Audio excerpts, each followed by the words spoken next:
प्रह्लाद नारद पराशर पुंडरीक व्यासाम्बरीश शुक सौनक भीष्मदल्भ्याम् रुकमांगदार्जुन वसिष्ठ विभीषणादि प्राणान्नमो भगवते पुरुषाय तुभ्यम। उन समस्त दिव्यात्माओं को प्रणाम करके आज की आध्यात्मिक चर्चा। तरुण जी। महाराज जी सर्वप्रथम तो मैं यही पूछना चाहूँगा कि आप युवा हैं, इतनी कथाओं में आप व्यस्त हैं, आपकी क्या अनुभूति है? क्या आपका ये सही कदम है? आप जो कर रहे हैं, आप इससे कितने संतुष्ट हैं? इससे लोगों को क्या लाभ हो रहा है? इस समय परम संतुष्टि का भाव है। जी। लोगों के बदलने की, लोगों के लाभ की बात तो ये है, जहाँ पिछले दिनों लोग नववर्ष मनाने के लिए पिकनिक स्पॉट पे जाया करते थे, आज सबसे ज़्यादा वो राम मंदिर जा रहे हैं, मथुरा वृंदावन जा रहे हैं, मथुरा की होली मनाने जा रहे हैं। तो ये परिवर्तन का बयार है। बिल्कुल। तो पूरी तरह मुझे अपनी संतुष्टि ही नहीं, बार बार ईश्वर के प्रति अभिवादन है, अभिभूत हूँ कि उन्होंने ये मार्ग मुझे दिया जिसके कारण मैं बहुत सारे लोगों के जीवन में एक क्षमा, एक बदलाव, एक ईश्वरीय किरण, एक ईश्वरीय सत्ता, उसकी कृपा करुणा अनुभूत कराने के लिए मैं तत्पर हूँ। बहुत सारे अच्छे लोग मिलते हैं। ये बात भी है, कलयुग है, कलयुग का प्रभाव है, उसके कारण कई लोग कटाक्ष करते हुए भी मिलते हैं, उनके अपने कुतर्क हैं, लेकिन बहुत सारे लोग ऐसे हैं वो अभी भी मार्ग तलाश ही रहे थे कि हमें किस मार्ग पर चलना है, और उन्हें भागवत मिली, उन्हें सत्संग मिला और वो बदल गए। क्या बात है महाराज जी। महाराज जी, एक बदलाव बिल्कुल उसकी अनुभूति होती है। आज लोग हाथ कम मिलाते हैं, आज लोग राम राम, जय श्री राम और राधे राधे। जी। अधिकतर लोगों को मैं देख रहा हूँ कि ये परिवर्तन है कि लोग अभिवादन में राधे राधे, राम राम, जय श्री राम, इसका अभिवादन भगवान का नाम लेकर के कर रहे हैं। अब देखिए वैलेंटाइन डे अभी गया, पर कोई प्रभाव उसका दिखा ही नहीं। तो बदलाव तो दिख रहा है, जो धार्मिकता बढ़ रही है, जो कथाओं के प्रति लोगों का आकर्षण, आज कथाओं में युवा कितना हाँ, पार्टिसिपेट कर रहा है। इसका बहुत सारा श्रेय जाता है उन संतों को, उस परंपरा को, उन ग्रंथों को, जिन्होंने हमें एक लीक तैयार करके दी। बिल्कुल। उसके पीछे फिर हम लोग चले। तो एक हमारा अपना अनुभव है कि जिन गांवों में संत जाते रहे हैं, जिन स्थानों पर सत्संगी लोग, जमात महात्माओं की जाती रही हैं, जब वहाँ हम लोग कथा करने के लिए पहुँचते हैं तो बड़ा सुंदर माहौल मिलता है। बिल्कुल। उसका सारा श्रेय हम उस संत परंपरा को देते हैं जिन्होंने अत्यंत त्याग, तपस्या, तितिक्षा, करुणा के द्वारा इस संसार को संवारा है। ये जो परिवर्तन हम लोग देख रहे हैं वो बहुत स्पीडली होने वाला था। आज इसमें जो स्पीड ब्रेकर लग गए हैं, कि जो नकारात्मक परिवर्तन, जो एक शर्म, लोक लज्जा, हया लोगों के बीच में अभी बची है, उसका बड़ा कारण है सत्संग, नैतिक ज्ञान, क्योंकि ये विज्ञान है। बिल्कुल। अभी जो आप हमसे कह रहे थे हाथ न मिलाएं, पूरे विश्व ने कोरोना काल में कहाँ हाथ मिलाया? वो समझ गए कि ये एक बैक्टीरिया पास करने के लिए एक विधि है, जिससे हम हाथ मिलाएंगे तो बैक्टीरिया जाएगा। लोग कई जगह किसिंग करते हैं, ऐसा पाश्चात्य का कल्चर है। कुछ महामूर्ख लोगों ने उसको फॉलो हिंदुस्तान में भी किया, बिल्कुल। भारतीय परंपरा में भी किया।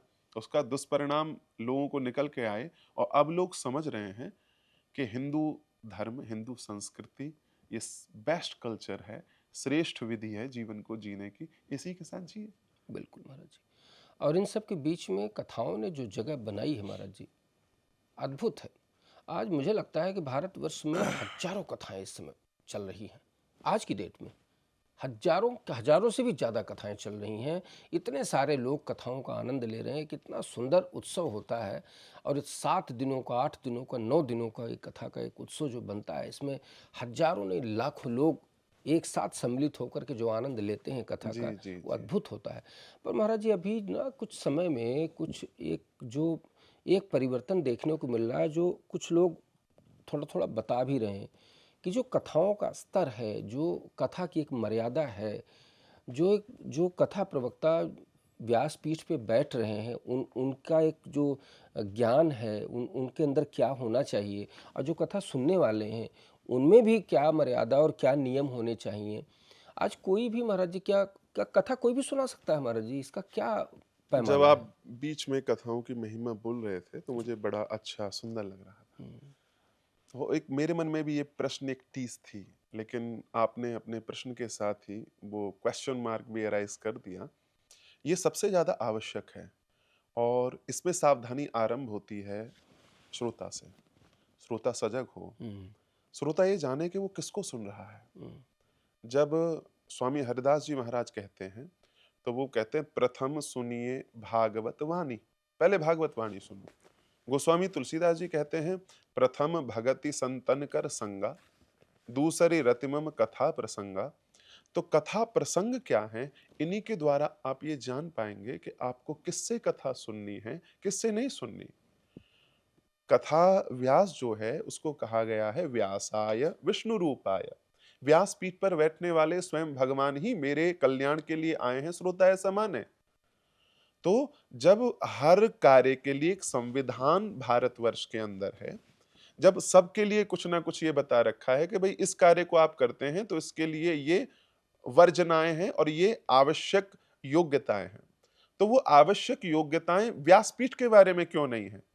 लोग क्यों सजग नहीं है कि आप 3 घंटे जहां दे रहे हैं वो व्यासपीठ आपको क्या दे रही है? क्या व्यासपीठ से आपको जीवन के बदलने के सूत्र, अध्यात्म में डूबने की शिक्षाएं प्राप्त हुई, या केवल आप मनोरंजन के लिए वहां गए? आत्मरंजन की विधि को केवल मनोरंजन के लिए अगर आप अपने धर्म में देखेंगे तो तुम्हारा ह्रास होना निश्चित है। व्यासपीठ की शुद्धि आवश्यक है। व्यासपीठ के लिए कहा गया है विरक्तो वैष्णवो विप्रो वेद शास्त्र विशुद्धिकृत। वक्ता कैसा हो? विरक्त हो, वैष्णव हो। जब हम वैष्णव की बात करते हैं तो वैष्णव होने का अर्थ केवल रामानंदी परंपरा या गौड़िया परंपरा का तिलक हमारे मन मस्तिष्क मस्तिष्क पर लग जाए, हम वैष्णव नहीं होते। वैष्णव वो है जो वेदों को मानने वाला है। वैष्णव वो है जो त्रिकाल संध्या करने वाला है। वैष्णव वो है जो गायत्री का उपासक है। तो ऐसा गायत्री का उपासक हो, वेद शास्त्रों को जानने वाला हो, जो आपने प्रश्न किया है या जो संबंधित प्रश्न भागवत में या राम कथा में आया है उसको बहुत स्पष्ट करके उसकी व्याख्या करके आपके सामने प्रस्तुत कर दे, वो व्यास। जो उसको समास करने की क्षमता रखता हो, वो व्यास आज रात श्याम सपने में आए, दहिये पी गए सारा, रारा रारा, हो गई कथा।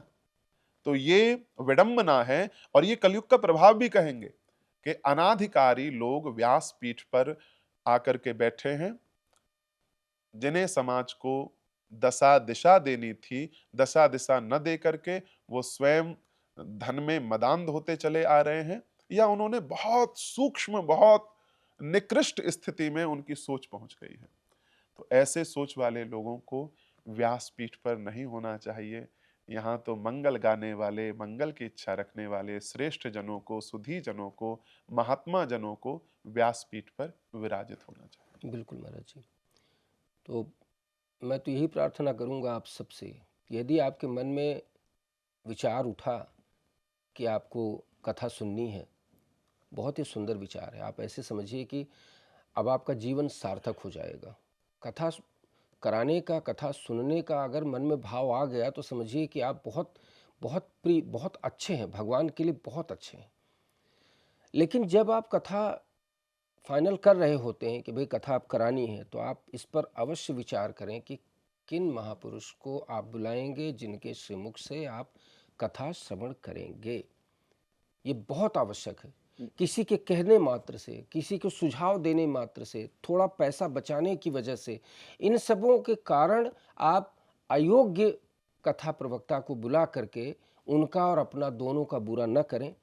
कथा अनुष्ठान है, आप उसको जितने अच्छे ढंग से करवा पाएंगे, आप समझिए उतना ही आपका और आपके अपनों का, आपके पूर्वजों का कल्याण होता है। कथाओं के माध्यम से एक अनुष्ठान है, उसको सच्चे मन से, बहुत पवित्रता के साथ अच्छे कथा प्रवक्ता कोई अवसर दे करके और बंधु बांधवों के साथ बैठ करके, जैसे आप सत्यनारायण भगवान की कथा सुनते हैं, वो तो एक छोटा सा 1 घंटे का कार्यक्रम होता है, लेकिन ये कथा 7 दिनों की, 8 दिनों की, 9 दिनों की होती है। इसमें आप जीवन में एक बार ही शायद सभी लोग करवा पाते हैं कथा, तो आप उसको ऐसे करिए कि आपका पूरा जीवन संवर जाए, बन जाए। तो नंबर चल रहे हैं, अगर आपको लगता है कि महाराज जी से संपर्क करना है, बहुत ही प्यारे महाराज जी हैं, आप इनकी कथा का श्रवण करें। महाराज जी की यूट्यूब पर, फेसबुक पर, इंस्टा पर आप जा करके आचार्य मनीष कौशिक जी महाराज आप डालिए और देखिए महाराज जी की क्या दिव्य और अद्भुत कथाएं। और महाराज जी के सामने क्या ही प्रशंसा करूं। नहीं, नहीं। आपसे प्रार्थना है कि आप महाराज जी से जुड़ें। और इसके साथ एक और भी महाराज जी कि आप तो सुधाम वृंदावन में राम रसायन सेवा से, महाराज जी संस्था का नाम ही कितना प्यारा है, राम रसायन। जब तो हम हनुमान चालीसा का पाठ करते थे, बिल्कुल, तो राम रसायन तुम्हरे पासा सदा रहो, रघुपत रघुपत के के पास, दासा। बिल्कुल। तो क्या हनुमान जी की याद आती थी। क्या है महाराज जी, पूरा आपका क्या प्रकल्प है, क्या आपके मन के अंदर भाव है?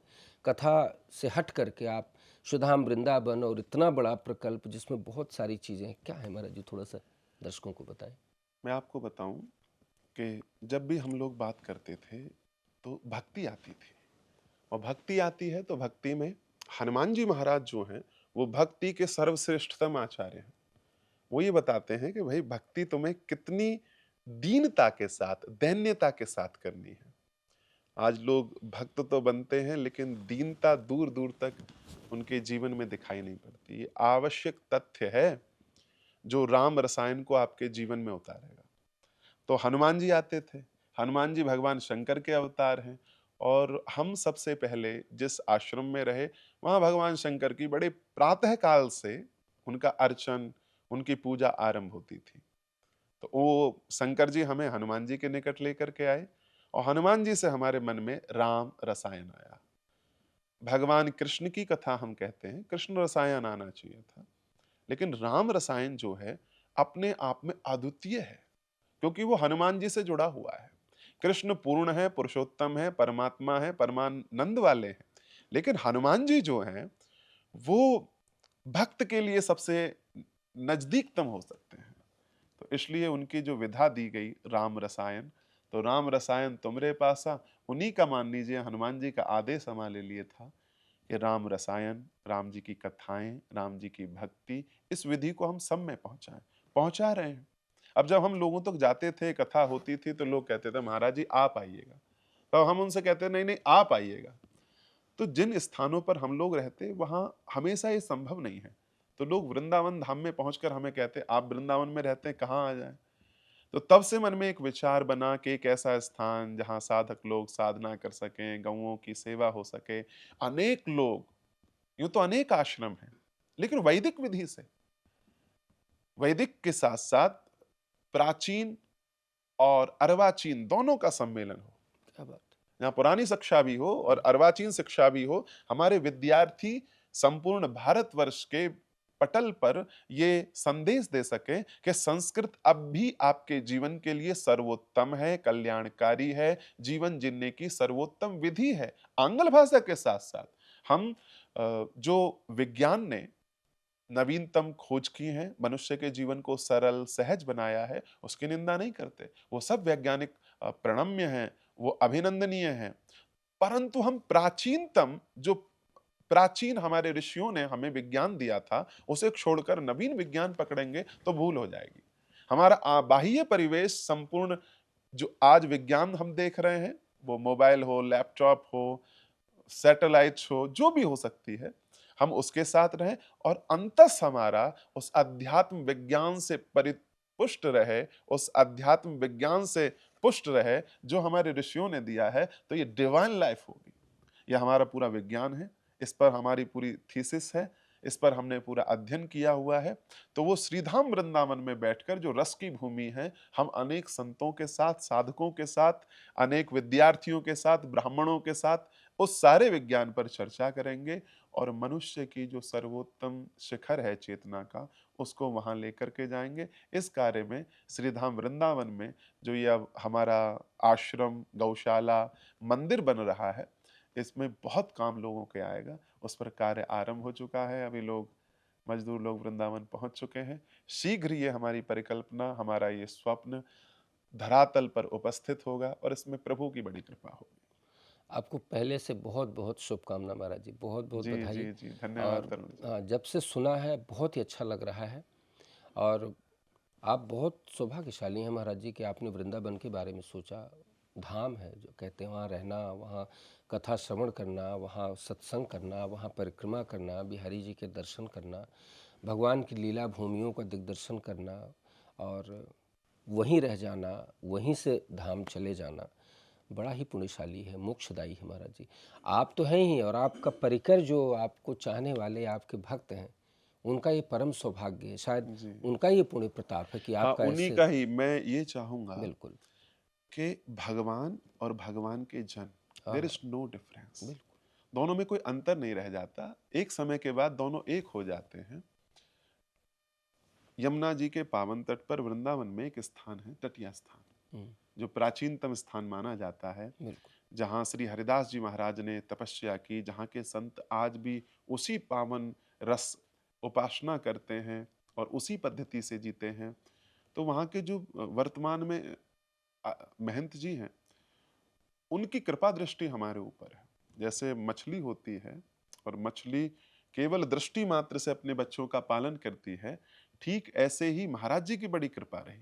तो मैं कभी जाता था तो उन्हें प्रणाम करना, महाराज जी खूब कृपा हम पर बरसाते और उन्हीं की ही कृपा का प्रतिफल ये है कि मेरे साथ जो जन समूह जुड़ा हुआ है, जो संत जन, जो उदार होकर के लोग जुड़े हुए हैं, उन सब ने भी ये संकल्प किया, बस उन्हें बताने की देर हुई कि आश्रम बनने वाला है। हुँ, आप ये मानिए ऐसे-ऐसे लोग हैं जिन्होंने सामर्थ्य से अधिक बढ़ कर के इस पावनतम कार्य में सहयोग किया है और निरंतर सहयोग की आवश्यकता पड़ेगी, क्योंकि कई करोड़ रुपए इस पूरे कार्य में खर्च होने हैं। बिल्कुल। और बिहारी जी जैसे बिना किसी संकट के, बिना किसी समस्या के यहाँ तक हमें लेकर आए हैं, आगे भी लेकर जाएँगे। तो उस स्थान पर विशेष कृपा है। हनुमान जी की प्रेरणा हुई, श्री टटिया स्थान वाले महाराज जी की कृपा हुई और हमारे साथ इतने जो संत, महात्मा, भक्तजन जुड़े हुए हैं, जिन्हें हम ये मानते हैं कि वो भी ईश्वर का रूप है, उन सब के सत्संकल्प का प्रतिफल है कि आज हम वृंदावन में हैं। एक विराट भगवान का मंदिर वहाँ निर्माण होने जा रहा है। अभी-अभी हमारे बहुत अच्छे सहयोगी लोग निकल के आए हैं, जिन्होंने इस कार्य में और ज़मीन का सहयोग दिया है और इस संकल्प को आगे बढ़ाने के लिए हम लोग प्रतिबद्ध हुए हैं। हमारी टीम बढ़ती चली जा रही है, बड़ा आनंद आ रहा है। मैं तो प्रार्थना करूँगा आप सबसे कि इतना सुंदर कार्य हो रहा है, ये अवसर है आपको, आपके लिए एक अवसर है कि आप अपने जीवन को सार्थक करने के लिए, अपने परिवार जनों, अपने संतानों को सही मार्ग देने के लिए महाराज जी के प्रकल्प में सहभागी बने। वृंदावन जब भी आप आएँ, महाराज जी का दर्शन करें, आएँ, आश्रम देखें। कई सेवा प्रकल्प, वहाँ गौ सेवा भी होगी, संत सेवा भी होगी, शिक्षा सेवा भी होगी। खूब बढ़िया भंडारा होगा, सुंदर कमरे होंगे, वहाँ आप निवास कर पाएंगे, नित्य सत्संग में आनंद लेंगे, मंदिर होगा, पूजन करेंगे, वहाँ रह सकेंगे आप, महाराज जी का सानिध्य प्राप्त कर सकेंगे। तो आप जुड़ें और जो भी तन से, मन से, धन से जो भी आप कर सकते हैं वो करें, औरों को भी जोड़ें। जो जुड़े हुए लोग हैं उनसे मेरी करबद्ध प्रार्थना है। महाराज जी का संकल्प बहुत बड़ा है। ये सिर्फ कुछ लोगों के जुड़ने से मुश्किल होगी। ये अवसर है औरों को जोड़ने का। तो जी। आपके आसपास, आपका परिवार, आपके रिश्तेदार, आपके पड़ोसी, आपका मोहल्ला, मैं आपको स्मरण दिला रहा हूँ कि आप किनको जोड़ सकते हैं। आप उन सबको जोड़ें, महाराज जी के पास लाएं, महाराज जी का आशीर्वाद मिले, महाराज जी का सानिध्य मिले, महाराज जी की कथाएं मिले, भगवान नाम स्मरण करने का अवसर मिले और कुछ जो भी आपसे बन सके वो आप जरूर अर्पण करें, जिससे कि महाराज जी का ये कार्य जी। खूब गति ले सके, खूब आगे बढ़ सके, लाखों नहीं करोड़ों लोग इसका लाभ ले पाए। महाराज जी शिक्षा से मुझे स्मरण आया, आज ब्राह्मणों का बड़ा अपमान हो रहा है महाराज जी। हो रहा है, क्या हो रहा है, क्या नहीं हो रहा, कौन कर रहा है, कैसे कर रहा है, ये तो नहीं समझ आता। लेकिन सोशल मीडिया में तमाम ऐसी पोस्ट आती हैं कि सवर्ण, ब्राह्मण ये मुद्दे कुछ सरकार की ओर से, कुछ शंकराचार्य इत्यादि कुछ संतों की ओर से, लोगों की ओर से भी, जबकि भगवान का अवतार कहते गो द्विज धेनु संत हितकारी। तो भगवान जिनके लिए प्रकट होते हैं, भगवान जिनकी रक्षा के लिए, जिनके बचाव के लिए, ब्राह्मण के लिए, जी, गाय के जी, जी। लिए, संतों के लिए, इनके लिए भगवान अवतार लेते हैं और आज उन्हीं पर इतना बड़ा संकट। तो इसकी सुरक्षा, इसका बचाव कैसे होगा महाराज जी? ब्राह्मणों की दुर्गति, ये ऐसा समय। जी, तरुण जी, एक प्राचीन काल से लेकर के हूण, तातार, पठान, चंगेज, मुंगेर सब भारत में आए बिल्कुल। और समय-समय पर भारत को नष्ट करने के लिए उन सब ने अपना प्रयास किया और उन सब का टारगेट सबसे पहले कोई होता था तो ब्राह्मण, क्योंकि ब्राह्मण इनका सिस्टम था। हम्म, ब्राह्मण ने ही सजग संसार को बना रखा था। ब्राह्मण ही भारतवर्ष के लिए सर्वोत्तम इसलिए होता था कि उन्होंने शिक्षा की विधाएं उन्हें दी हुई थी। सबको उन्होंने सिखाया कैसे हमें शिक्षित होना है। क्षत्रियों को कौन सी शिक्षा की आवश्यकता है, कौन सी आवश्यकता की वैश्य, कौन सा कौटिल्य ने पूरा अर्थशास्त्र लिखा, वो वैश्यों को उसकी आवश्यकता थी। कैसे शूद्र के लिए जब हम बात करते हैं तो केवल दासत्व की बात नहीं है। आप देखिए जितने भी आज कार्य हैं, आर्ट के कार्य हैं, वो सब शूद्रों के लिए दिए गए थे। और शूद्र जो है वो कोई गाली नहीं है। शूद्र जो है वो तो हमारे यहाँ बड़ा सम्मान का शब्द है। बिल्कुल। हमने उन्हें कहा अंत्यज। हम्म, अंत्यज छोटे शब्द क्या है? छोटा भाई। छोटे। छोटे भाई के लिए हम बोलते हैं। तो ये शब्द इतने अच्छे थे, हमारी व्यवस्थाएं इतनी अच्छी थी, लेकिन कालांतर में कुछ लोगों ने हमारे शास्त्रों के साथ, हमारी विधियों के साथ छेड़छाड़ की और कैसे इस ब्राह्मण को हम नीचे लेकर के आ सकते हैं, वो सब उन्होंने प्रयास, कुत्सित प्रयास किए। बिल्कुल।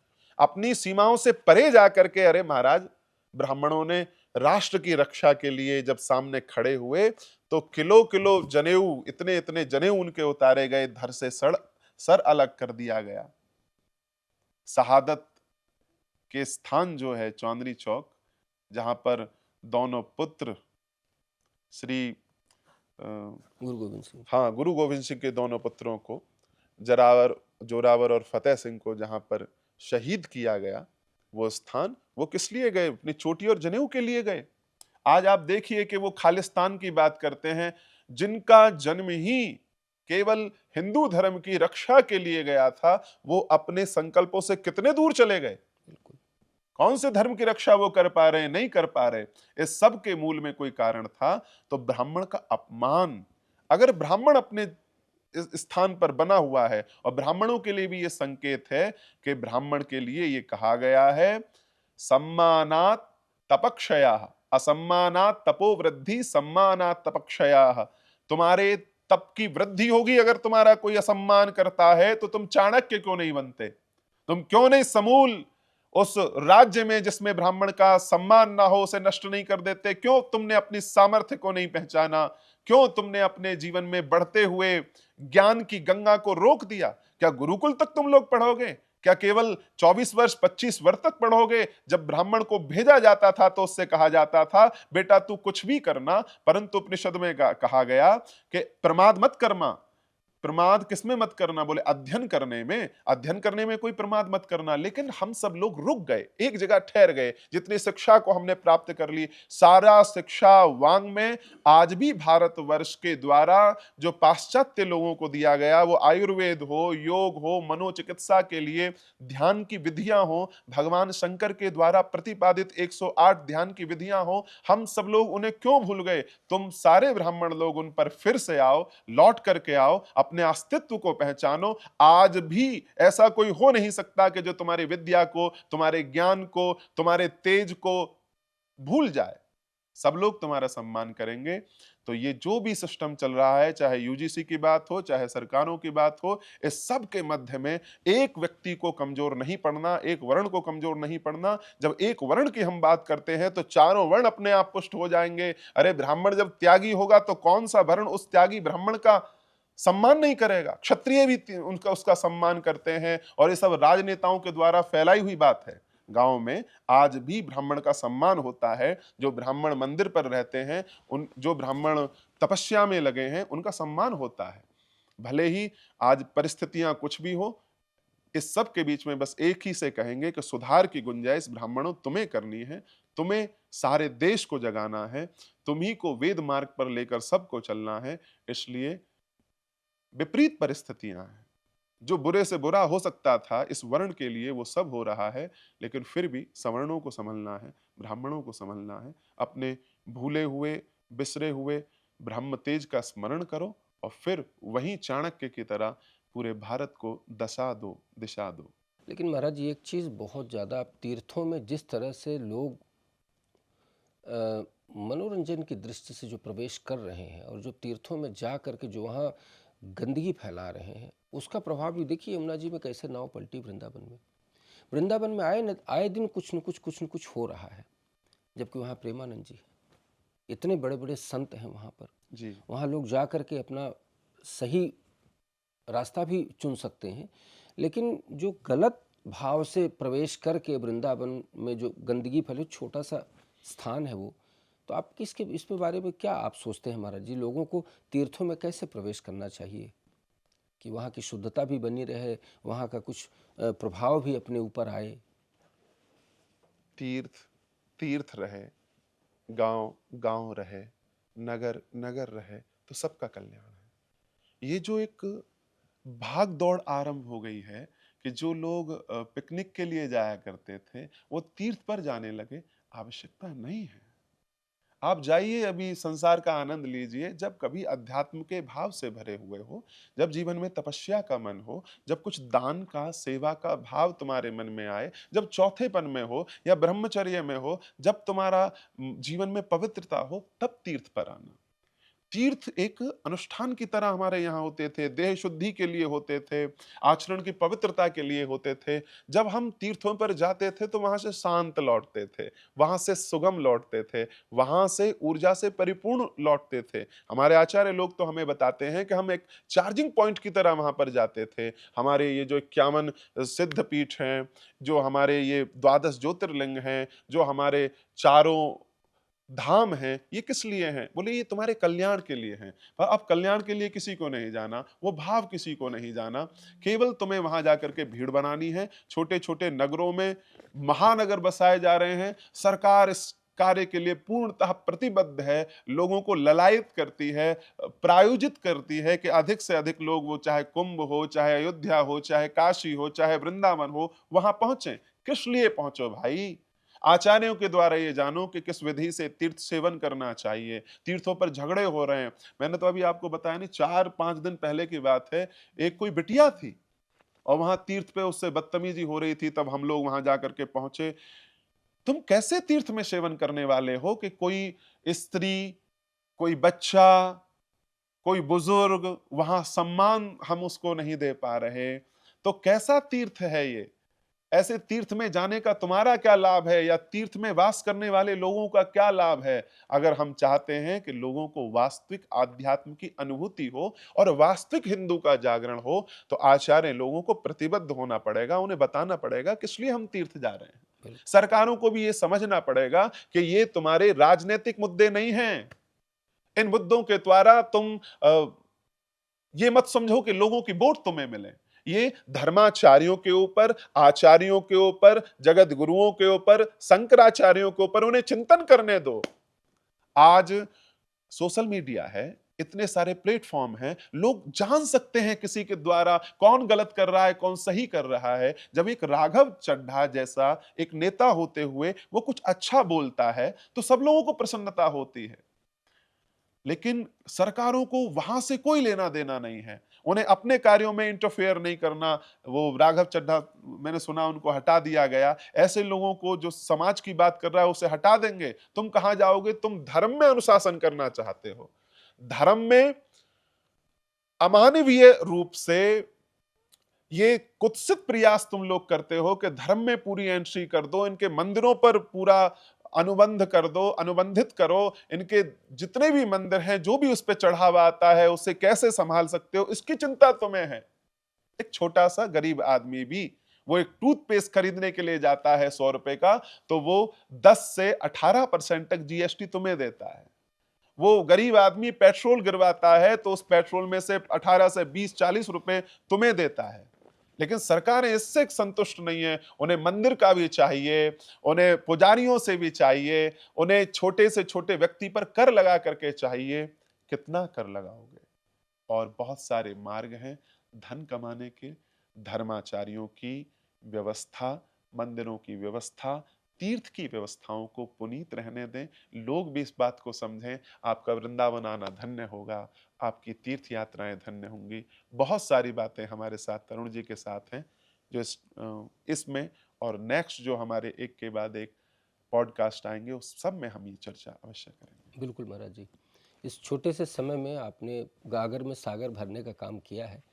जो समझदार हैं वो इस एपिसोड को सुन करके समझ जाएंगे कि आपका भाव क्या है। जी और बस मेरी प्रार्थना है महाराज जी, ये निरंतरता बनी रहनी चाहिए।